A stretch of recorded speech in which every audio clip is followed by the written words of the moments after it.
સવાલ નંબર 1, કાતરની શોધ કોણે કરી હતી?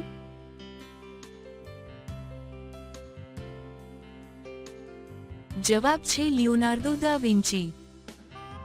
સવાલ નંબર 2, પૃથ્વીથી ચંદ્ર સુધીની દૂરી કેટલા કિલોમીટરની છે?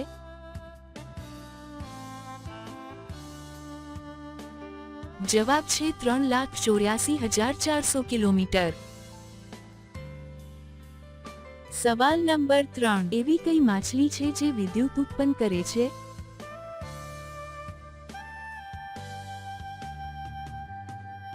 જવાબ છે ઇલેક્ટ્રિક ઈલ માછલી. સવાલ નંબર 4, મનુષ્યના શરીરમાં કેટલા હાડકાઓ હોય છે?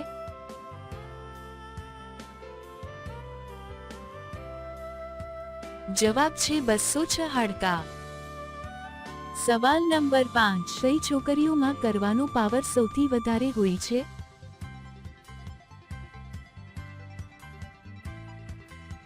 જવાબ છે પાતળી છોકરીઓને.